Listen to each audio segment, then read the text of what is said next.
Congrats on the Gixxer, man. This is your first Gixxer? Yeah. Perfect. Welcome to the Gixxer world. Clearly, we have a couple of things to learn. Starting off, look at your shoes, and then look at mine.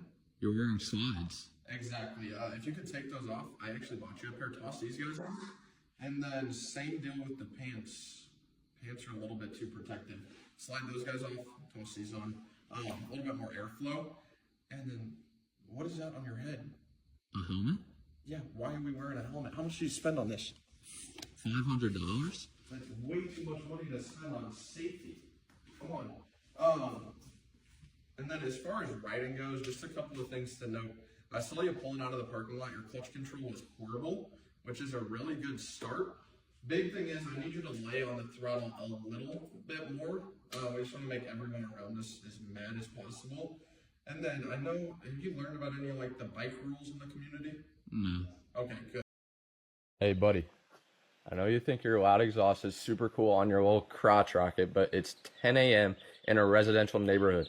Could you have some respect and keep it down? You're upset with me for letting my bike warm up? Yes, you've been out here for the past 20 minutes. I'm sick of this noise. 20? I think I've probably been sitting out here for 5 minutes at most.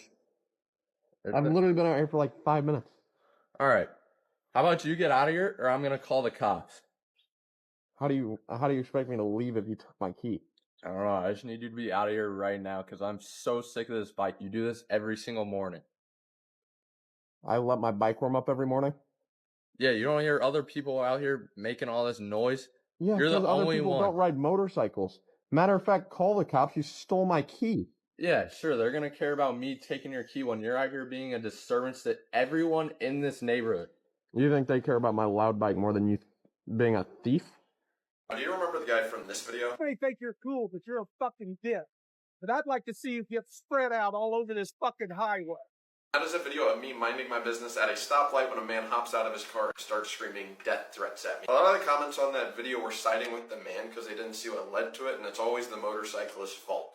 So I wanted to take a second, just clear the air, make sure that there is no confusion on what had happened, so that you guys can decide for yourself, was it the biker's fault or was the man in the wrong? I was just cruising. I pulled up behind this white SUV and I saw through his rear view window him reach over to the passenger seat and flip me off.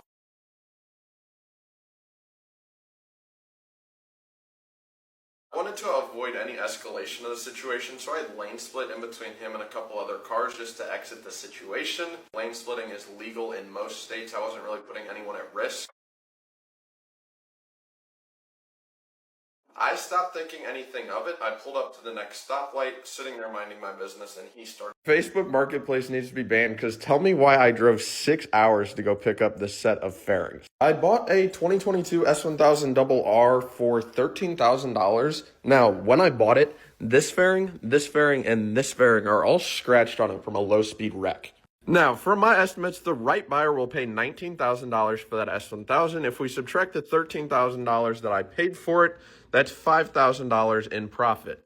Now, that's where the hiccup is. Obviously, the S1000 isn't in perfect condition. In the state that it's in, I'm not going to be able to sell it for $19,000. With the scratches, I think I'd be able to get maybe $17,000 for the bike. So I paid $600 for these fairings, and it's literally a cheat code. So I'm going to swap out these 3 fairings to be able to sell the bike is never wrecked. The 3 damaged fairings that I take off of the bike, I'm going to toss up on eBay and try and make my money back.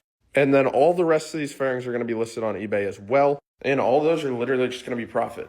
With all the fairings swapped out, our bike should be worth about $19,000. Subtract the $13,000 that we paid for the bike, the $600 that we paid for the fairings will be up about $5,400. I don't know, don't check that. $5,400 plus the $1,000 profit that I'm going to make from the fairings will be up $6,400 total on a bike that I got to ride around and enjoy.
Wow, nice motorcycle. My ex had one like this.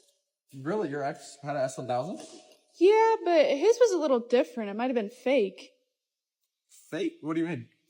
I don't know. One time he was talking about how his wheels were really light. They might have been plastic. Like plastic wheels, super light? Yeah. Huh. That's weird. Maybe you got like aftermarket wheels? Yeah, maybe. It also had something weird sticking out of the front up here. It almost looked like wings on the sides. Right here? Yeah, right about there. You had wings sticking out the side. Huh, maybe you got like aftermarket winglets. That's weird. Maybe. It also looked a little bit different up here. It had like a cheap, shiny stripe pattern.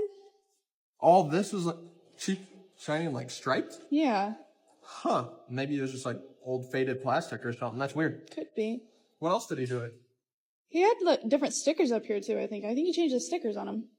Like these stickers? Yeah. What was different about them? It had an M on there instead of an S.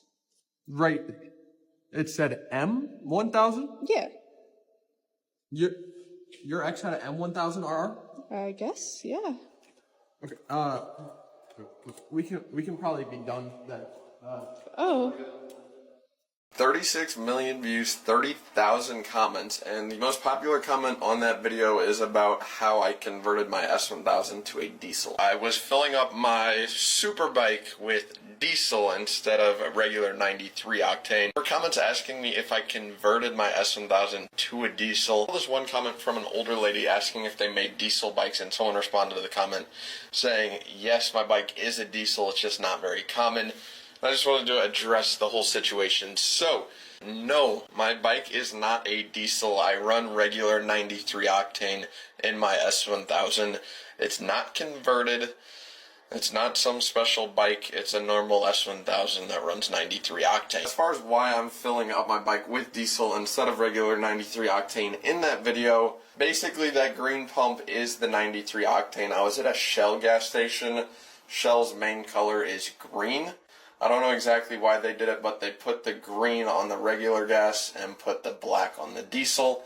Makes everything a little bit more confusing. You can see in the video, the pump is on the right-hand side. I'm pretty sure the right-hand side is always the regular gas. Left-hand side is always going to be diesel. That's the easiest way to tell. Pretty sure the diesel pump is literally too big to fit in normal gas tanks, which I guess wouldn't really matter because a gas tank on a motorcycle is different. It's a little bit